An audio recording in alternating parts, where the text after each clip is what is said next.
SV news కి స్వాగతం. ముందుగా ముఖ్యాంశాలు.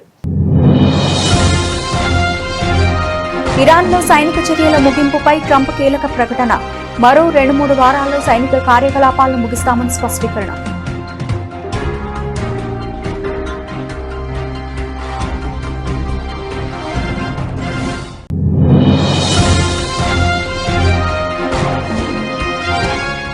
కాంగ్రెస్ వాళ్లు రాజకీయ రాబందులు, హస్తం పార్టీపై విమర్శలు గుప్పించిన ప్రధాని మోదీ.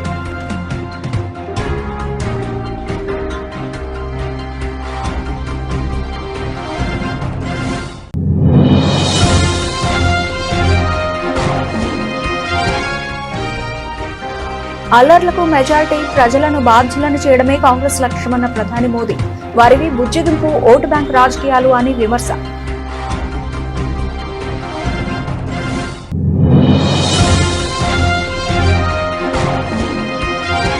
ఎఫ్సీఆర్ఏ బిల్లు అంశంపై కాంగ్రెస్, కమ్యూనిస్టు పార్టీలు కేరళం ప్రజలను తప్పుదోవ పట్టిస్తున్నాయి. లోక్సభలో ధ్వజమెత్తిన కేంద్ర మంత్రి కిరణ్ రిజిజు.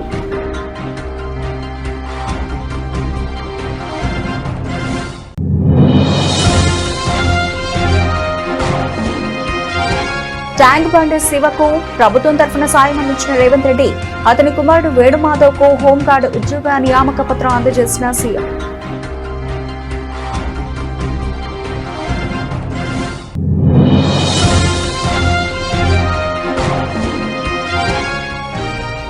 అధికారుల పనితీరును ఇకపై నేరుగా ప్రజలకు చెబుతా ఏపీ సీఎం చంద్రబాబు.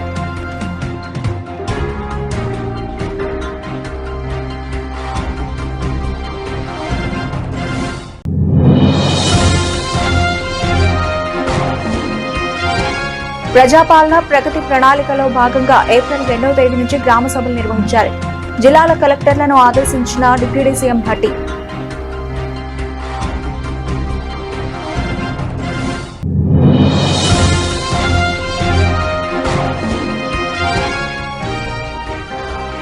రెండేళ్లు సీఎంగా ఉండి చంద్రబాబు అమరావతిలో చేసిందేంటి నిలదీసిన వైఎస్ఆర్సీపీ అధినేత వైఎస్ జగన్.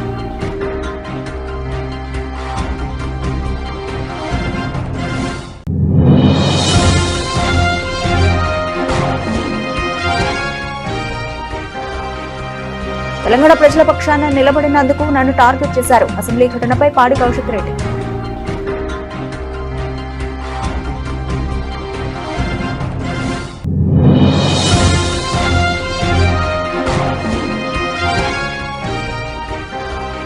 గిరిజనులకు భూమి, అటవీ హక్కులు కల్పించడం అత్యంత కీలకం. లోక్సభలో వైఎస్ఆర్సీపీ ఎంపీ తనూజ.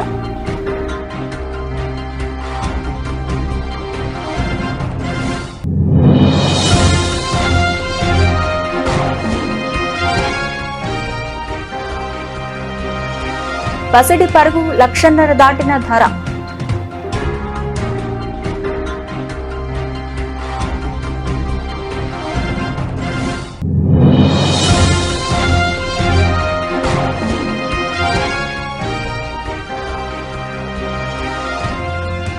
పతనం నుంచి కోలుకున్న మార్కెట్లు నేడు లాభాల పంట.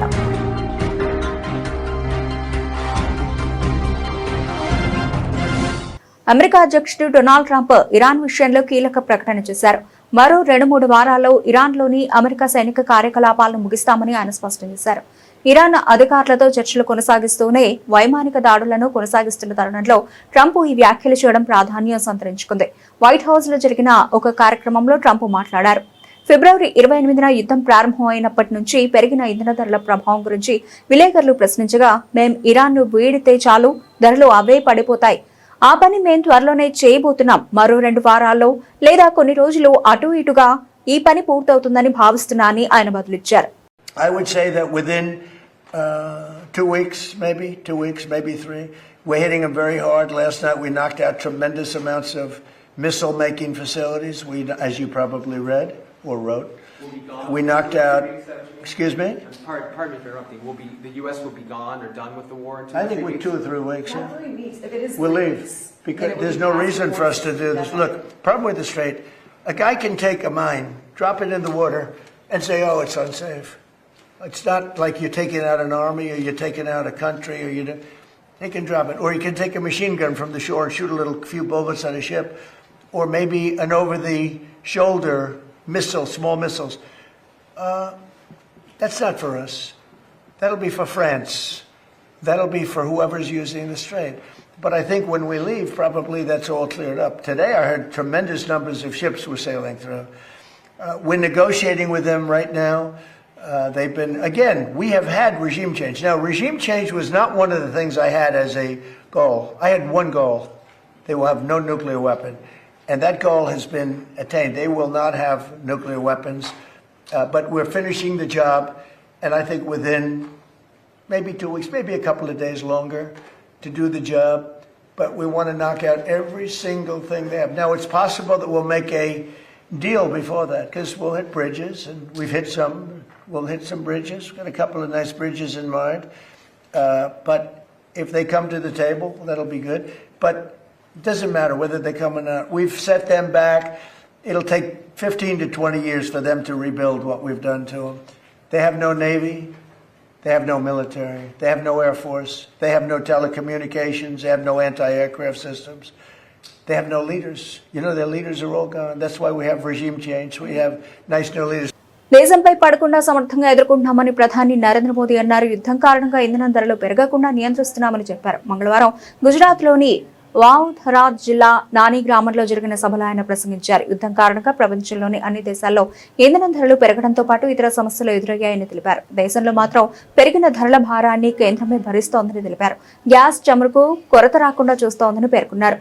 అయితే గ్యాస్ కు, ఆయిల్ కు కొరత ఉందని తప్పుడు ప్రచారం చేసి పెట్రోల్ బంకుల వద్ద జనం క్యూలు కట్టేలా కాంగ్రెస్ రెచ్చగొడుతోందని మోదీ ఆరోపించారు. కాంగ్రెస్ ను రాజకీయ రాబందులో ఉన్న పార్టీ అని విమర్శించారు. वैश्विक संकट के दौर में भी राजनीतिक रोटियां सेकने के बाद नहीं आ रहे। इसी सियासी षड्यंत्र में सबसे आगे कोई है तो कांग्रेस पार्टी है। आज जब देश को एकता और एकजुटता की जरूरत है, कांग्रेस के नेता देश को बांटने में लगे हैं। आज जब देश को भरोसे की जरूरत है, कांग्रेस भय और अफवाह फैलाने में लगी है।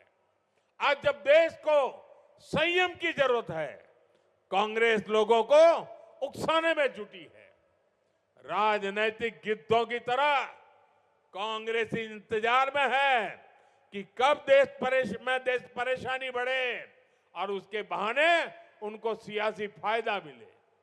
भाइयों बहनों, आज दुनिया के छोटे से लेकर बड़े सुपर पावर देशों तक में डीजल पेट्रोल के दाम कहीं 10%, कहीं 20%, कहीं 25% तक बढ़े हैं।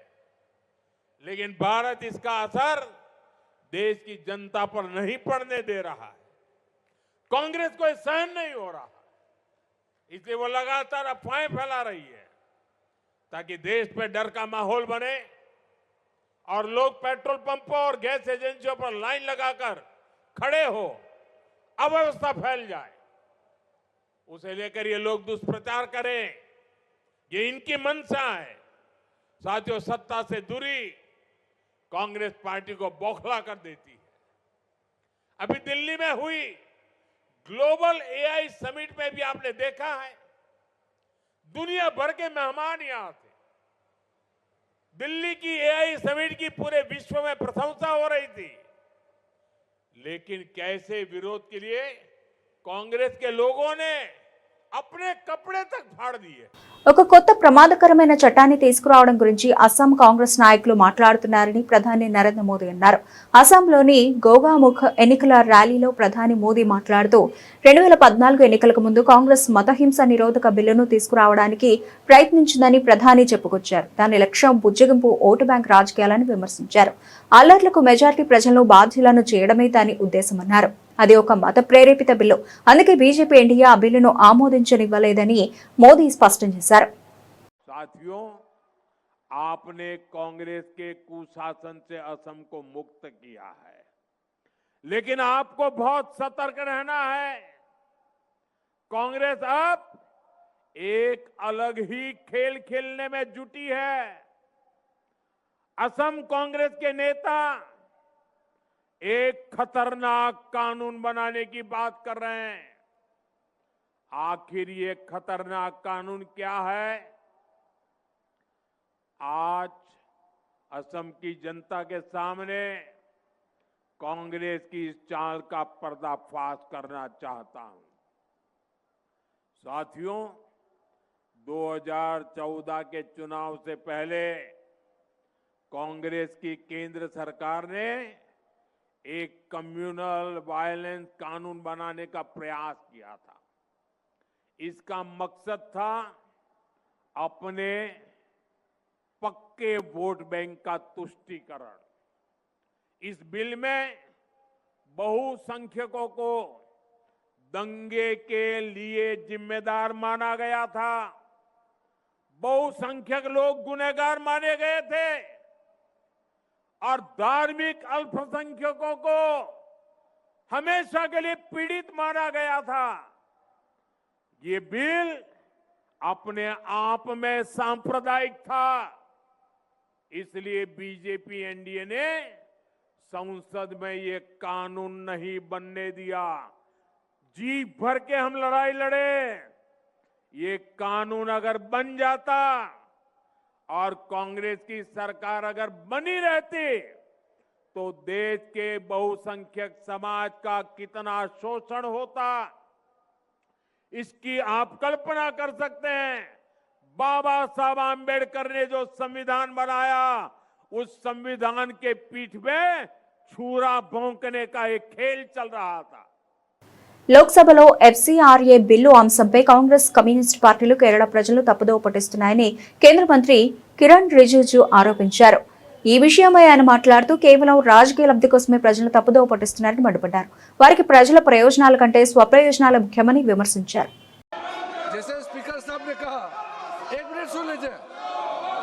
ये एफसीआरए अमेंडमेंट बिल पहले इंट्रोड्यूस हुआ था, इसीलिए आज सूची में आया है। मैंने कांग्रेस के वरिष्ठ नेताओं को कल भी बताया, आज भी बताया कि आज एफसीआरए बिल जो लिस्टेड है वो कंसिडरेशन के लिए टेकअप नहीं किया जा रहा है। और दूसरी बात, एफसीआरए को लेकर के गलत फहमी जो फैलाया गया है केरल में, ये ठीक बात नहीं है। एफसीआरए का जो ओरिजिनल बड़ा अमेंडमेंट 2010 में कांग्रेस ने जो लाया था, उसके बाद कई अमेंडमेंट आए हैं। इस बार जो अमेंडमेंट है ये फॉरेन से कंट्रीब्यूशन आता है उसके रेगुलेशन के लिए और सही इस्तेमाल के लिए, नेशनल सिक्योरिटी, नेशनल इंटरेस्ट, इसका ध्यान में रखते हुए पैसा का गलत इस्तेमाल ना हो, इसका निगरानी के लिए एक अच्छा कदम रहा है। और यही सरकार कर रहे हैं। किसी धर्म के खिलाफ नहीं है, किसी संगठन को टारगेट नहीं किया जा रहा है। ये केरल में चुनाव को देखते हुए कांग्रेस और कम्युनिस्ट वालों ने गलत बात को फैलाया गया है। The Congress and Communist Party are misleading the people of Kerala about the FCRA. Tank bund శివకు ప్రభుత్వం తరఫున సీఎం రేవంత్ రెడ్డి ఆర్థిక సాయం చేశారు. శివ కుటుంబానికి 5 లక్షల రూపాయలతో పాటు అతడి కుమారుడు వేణుమాధవ్ కు హోంగార్డ్ ఉద్యోగ నియామక పత్రాన్ని అందజేశారు. ట్యాంక్ బండ్పై నుంచి ప్రమాదవశాత్తు పడిన ఆత్మహత్య చేసుకోవాలని దూకిన ఎంతో మందిని శివ కాపాడారు. ప్రస్తుతం ఉపాధి లేక కుటుంబ పోషణ భారమై శివ కుటుంబం ఇబ్బందులు పడుతూ ఉండగా ఆ విషయం సీఎం దృష్టికి వచ్చింది. ప్రభుత్వం తరఫున సాయం అందించాలని అప్పట్లో అధికారులను సీఎం ఆదేశించారు. తాజాగా శివకు ఆర్థిక సాయంతో పాటు అతడి కుమారుడికి హోంగార్డ్ ఉద్యోగ నియామక పత్రాన్ని సీఎం అందజేశారు. ఉపాధి కోసం ట్యాంక్ బండ్ సమీపంలో తనకు ఒక స్విమ్మింగ్ పూల్ నిర్మించి ఇవ్వాలని శివ కోరగా చర్యలు చేపట్టాలని అధికారులను సీఎం ఆదేశించారు. డబుల్ బెడ్రూమ్ ఇంటిని సైతం మంజూరు చేయాలని సూచించారు.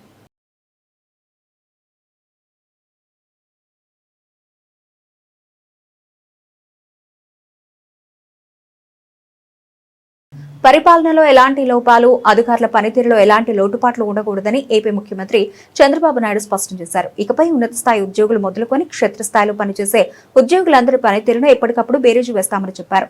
పనితీరు బాగున్న అధికారులను మరింత ప్రోత్సహిస్తామని, పనితీరు సరిగా లేని వారిని గాడిలో పెడతామని, అప్పటికీ మారకుంటే నిబంధనల ప్రకారం వ్యవహరిస్తామని చెప్పారు. ఇకపై జిల్లాల పర్యటనకు వెళ్లే సందర్భంలో వివిధ శాఖల పనితీరును నేరుగా పరిశీలిస్తానని వెల్లడించారు. రాష్ట్ర సచివాలయంలోని ఆర్టీజీఎస్ నుంచి వివిధ శాఖల పనితీరుపై ముఖ్యమంత్రి సమీక్షించారు. ఈ సందర్భంగా ముఖ్యమంత్రి మాట్లాడుతూ ప్రభుత్వం చాలా మంచి కార్యక్రమాలు చేపడుతోంది. గతంలో ఎప్పుడూ లేని విధంగా పెద్ద ఎత్తున సంక్షేమ కార్యక్రమాలు అమలు చేస్తోంది. వీటిని సమర్థవంతంగా అమలు చేయడాన్ని ప్రాధాన్యతగా తీసుకుంటూనే వీటిని ప్రజల్లోకి తీసుకెళ్లడాన్ని కూడా అంతే ప్రాధాన్యతగా తీసుకోవాలని ముఖ్యమంత్రి సూచించారు. ప్రజాపాలన ప్రగతి ప్రణాళికలో భాగంగా ఏప్రిల్ 2వ తేదీ నుంచి గ్రామ సభలు నిర్వహించాలని జిల్లాల కలెక్టర్లను డిప్యూటీ సీఎం భట్టి విక్రమార్క అమలు ఆదేశించారు. ప్రజాభవన్ నుంచి ఆయన కలెక్టర్లతో వీడియో కాన్ఫరెన్స్ లో మాట్లాడుతూ రాష్ట్ర వ్యాప్తంగా ఒకే తరహాలో గ్రామ సభలు నిర్వహించాలన్నారు. తొలుత సీఎం సందేశం, అటుపై రాష్ట్ర ప్రభుత్వం అమలు చేస్తున్న పథకాలు, రైతు భరోసా, 200 యూనిట్ల ఉచిత విద్యుత్, ఇంద్రమ్మ ఇళ్ల లబ్ధిదారుల వివరాలను వినిపించాలని తెలిపారు. ఇప్పటికే తమ ప్రభుత్వం అమలు చేస్తున్న సంక్షేమ పథకాలతో పాటు జూన్ 2 నుంచి అమలు కానున్న ఇందిరమ్మ జీవిత బీమా పథకాన్ని వివరించాలని, ఇందుకోసం పౌర సంబంధాలు, సాంస్కృతిక శాఖల సహకారం తీసుకోవాలని మల్లు భట్టి విక్రమార్క సూచించారు. సిఎస్కే రామకృష్ణారావు మాట్లాడుతూ ప్రభుత్వం అమలు చేస్తున్న పథకాలపై గ్రామ సభల్లో ప్రజల ఫీడ్బ్యాక్ ను సేకరించాలని కలెక్టర్లకు సూచించారు.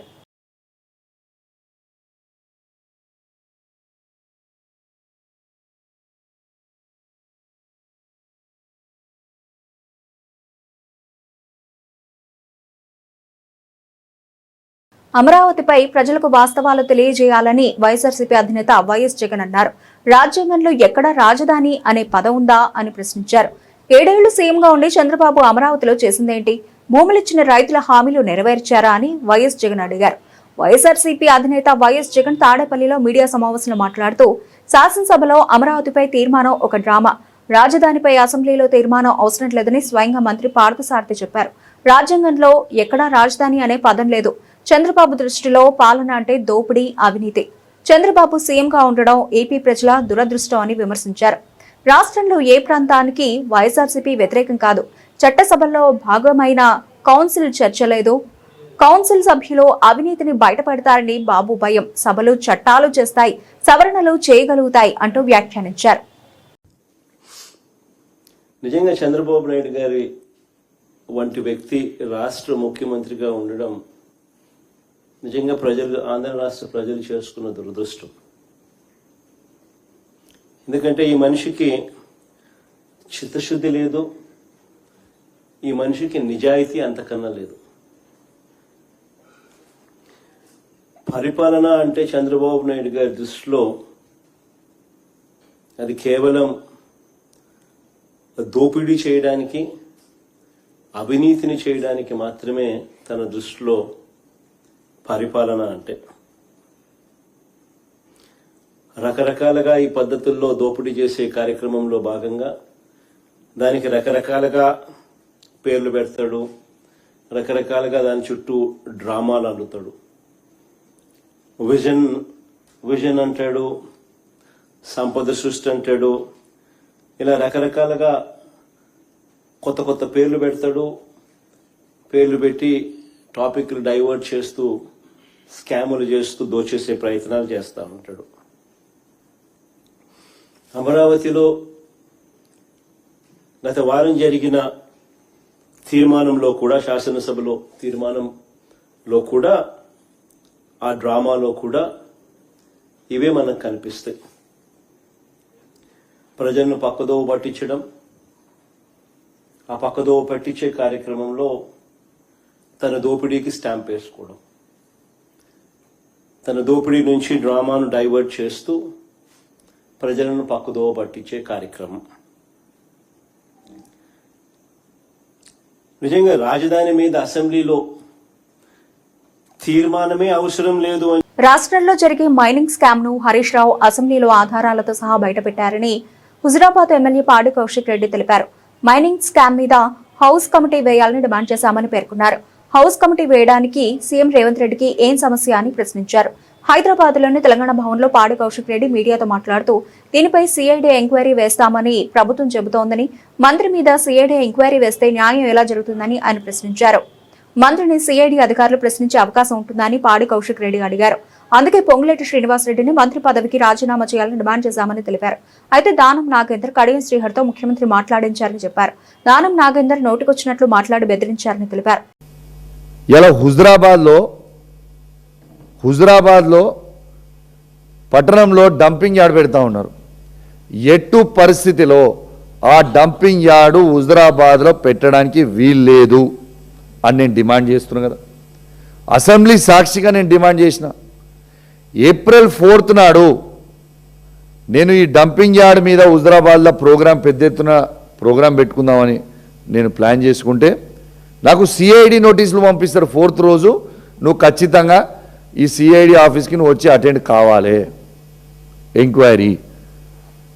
ఎందుకు హుజరాబాద్లో మా డంపింగ్ యార్డ్ వద్దు అని నేను పోరాటం చేయొద్దా? నేను ఆడ పోరాటం చేస్తా అని అనుకోగానే నాకు సిఐడి నోటీసులు ఇస్తారా?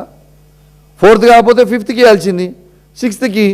4th రోజు నా ప్రోగ్రామ్ ఆడ డంపింగ్ యార్డ్ కింద ఉంది కాబట్టి సిఐడి నోటీస్ 4th ఇస్తావు. సరే 4th నువ్వు ఇచ్చినావు, నేను వస్తా, చట్టాన్ని గౌరవిస్తా కావచ్చు.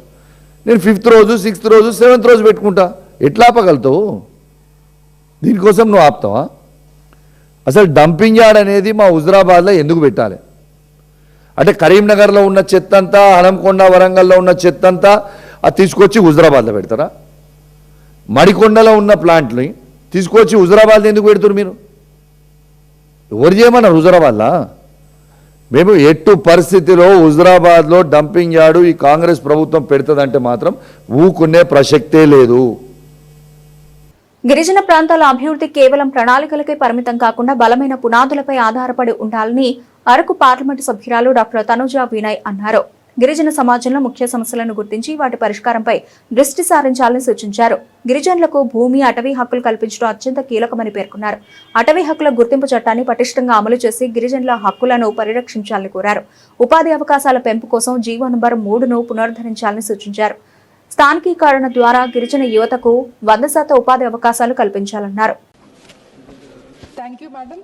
I address this house on the issue of left-wing extremism, a challenge that has tested not only our internal security but also our commitment to inclusive development and social justice.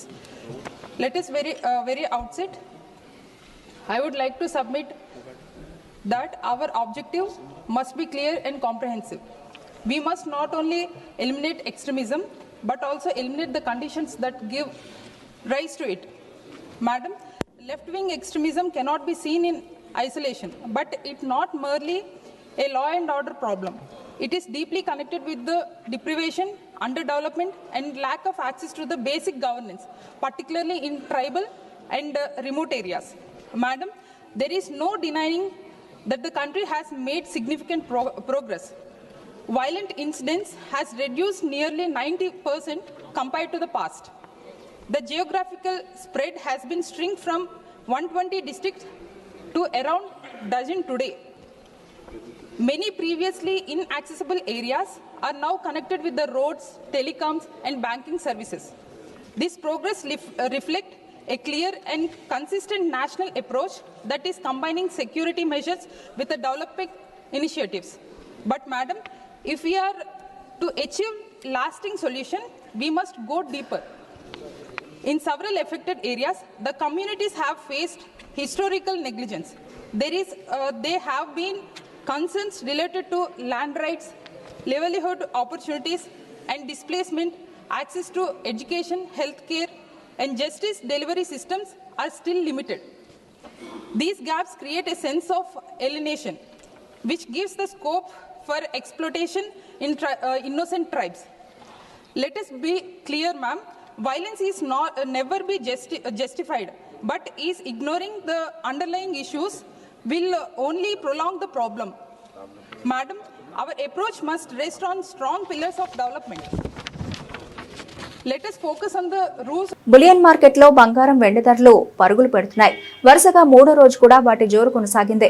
బుధవారం ఢిల్లీలో 24 క్యారెట్ల 10 గ్రాముల బంగారం ధర ఏకంగా 1,51,500 రూపాయలకు చేరి సరికొత్త రికార్డు సృష్టించింది. మరోవైపు కిలో వెండి ధర కూడా 5,000 రూపాయలు పెరిగి 2,37,000 రూపాయలకు ఎగబాకింది. కొత్త ఆర్థిక సంవత్సరం ప్రారంభం కావడంతో కొనుగోలు ఆసక్తి పెరగడం ధరల పెరుగుదలకు దోహదపడింది. ఇరాన్తో యుద్ధం 2-3 వారాల్లోనే ముగుస్తుందని అమెరికా అధ్యక్షుడు డొనాల్డ్ ట్రంప్ చేసిన వ్యాఖ్యల నేపథ్యంలో అంతర్జాతీయంగా పరిస్థితి ధరలు బలపడ్డాయి. ఆసియా ట్రేడింగ్ లో కామెక్స్ గోల్డ్ ఫ్యూచర్స్ ఔన్స్ కు 1.25% పెరిగి $4,737 వద్ద ట్రేడ్ అయింది. పశ్చిమాసియాలో ఉద్రిక్తతలు తగ్గుతాయనే అంచనాలు కూడా ధరలకు మద్దతునిచ్చాయి. దేశవ్యాప్తంగా సగటున 24 క్యారెట్ల బంగారం ధర 10 గ్రాములకు 1,250 రూపాయల మేర పెరిగింది. ప్రస్తుతం 1 గ్రాము 24 క్యారెట్ల బంగారం ధర 14,827 రూపాయలు పలుకుతూ ఉండగా ఆభరణాల తయారీలో వాడే 22 క్యారెట్ల బంగారం ధర గ్రాముకు 13,591 రూపాయలుగా ఉంది. Indian bullion and jewellers association లెక్కల ప్రకారం సోమవారం నాటికి 10 గ్రాముల బంగారం ధర 1,46,733 రూపాయలుగా ఉంది. మహావీర్ జయంతి సందర్భంగా మంగళవారం మార్కెట్లకు సెలవు కావడంతో అవే ధరలు కొనసాగాయి. కొత్త ఆర్థిక త్రైమాసికం భారత స్టాక్ మార్కెట్లకు శుభారంభాన్ని ఇచ్చింది. గత నెలలో ఇరాన్ యుద్ధ భయాలతో భారీగా పతనమైన సూచీలు బుధవారం ట్రేడింగ్ ప్రారంభంలోనే భారీ లాభాలతో దూసుకెళ్లాయి. బీఎస్ఈ సెన్సెక్స్ ఏకంగా 1814 పాయింట్లు లాభపడి 73,762 వద్దకు చేరగా ఎన్ఎస్సి నిఫ్టీ 567 పాయింట్లు పెరిగి 22,899 రూపాయల వద్ద ట్రేడ్ అవుతోంది. అంతర్జాతీయంగా సానుకూల సంకేతాలు మార్కెట్ల సెంటిమెంట్లను బలపరిచాయి. 2-3 వారాల్లో అమెరికా బలగాలు ఇరాన్ను వీడుతాయని అమెరికా అధ్యక్షుడు డొనాల్డ్ ట్రంప్ చేసిన ప్రకటన ప్రపంచ మార్కెట్లలో జోష్ నింపింది. ఈ ప్రభావంతో అమెరికా మార్కెట్లైన S&P 500, డౌ జోన్స్ సూచీలు 2.5% నుంచి 2.9% వరకు పుంజుకోగా నాస్డాక్ 3.8% లాభపడింది. అదే ఉత్సాహంతో ఆసియా మార్కెట్లైన జపాన్ నిక్కీ 4%, దక్షిణ కొరియా కోస్పీ 6% మేర పెరిగాయి. దేశీయంగా చూస్తే బ్రాడర్ మార్కెట్లలోనూ కొనుగోళ్ల సందడి కనిపించింది. Nifty mid cap, small cap సూచీలు కూడా 2.5% పైగా లాభపడ్డాయి.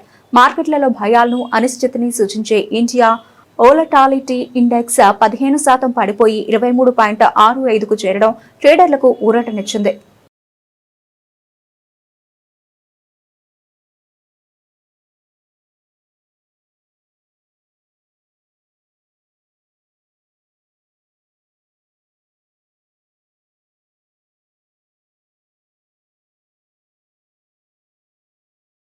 బులెటిన్ ముగించే ముందు హెడ్లైన్స్ మరోసారి. ఇరాన్లో సైనిక చర్యల ముగింపుపై ట్రంప్ కీలక ప్రకటన. మరో 2-3 వారాల్లో సైనిక కార్యకలాపాలను ముగిస్తామని స్పష్టీకరణ.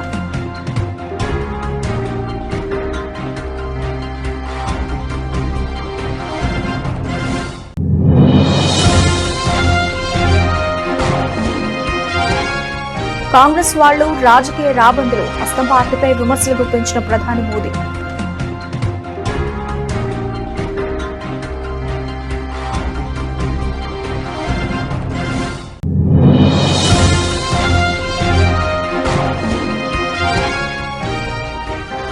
అల్లర్లకు మెజారిటీ ప్రజలను బాధ్యులను చేయడమే కాంగ్రెస్ లక్ష్యమన్న ప్రధాని మోదీ.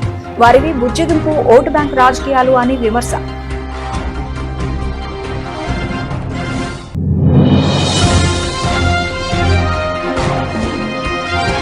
FCRA బిల్లు అంశంపై కాంగ్రెస్, కమ్యూనిస్టు పార్టీలు కేరళం ప్రజలను తప్పుదోవ పట్టిస్తున్నాయి. లోక్సభలో ధ్వజమెత్తిన కేంద్ర మంత్రి కిరణ్ రిజిజు.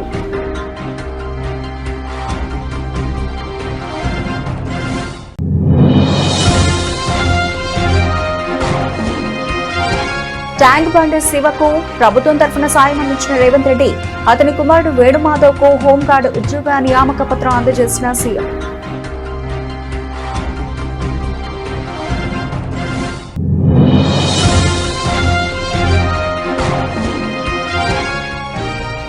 అధికారుల పనితీరును ఇకపై నేరుగా ప్రజలకు చెబుతా ఏపీ సీఎం చంద్రబాబు.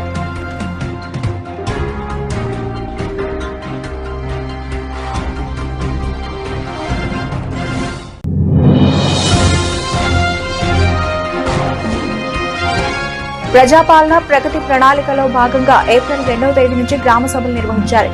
జిల్లాల కలెక్టర్లను ఆదేశించిన డిప్యూటీ సీఎం భట్టి.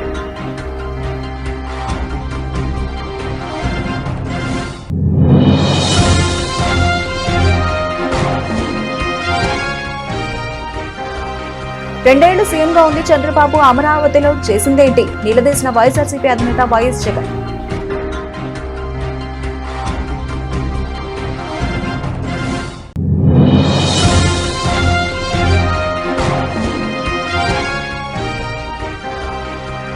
తెలంగాణ ప్రజల పక్షాన నిలబడినందుకు నన్ను టార్గెట్ చేశారు. అసెంబ్లీ ఘటనపై పాడి కౌశిక్ రెడ్డి.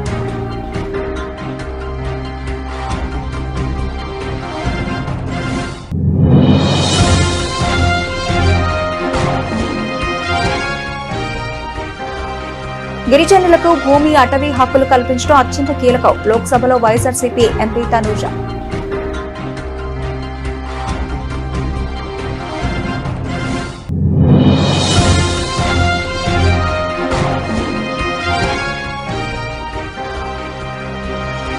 పసిడి పరుగు 1,00,000 దాటిన ధర.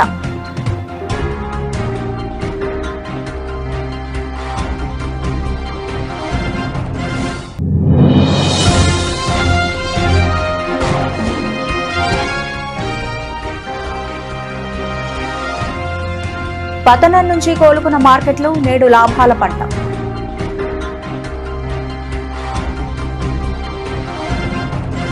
ఇవి ఇప్పటివరకు కనబలిచిన అప్డేట్స్. మరిన్ని అప్డేట్స్ తో మళ్ళీ కలుద్దాం. అంతవరకు సెలవు. నమస్తే.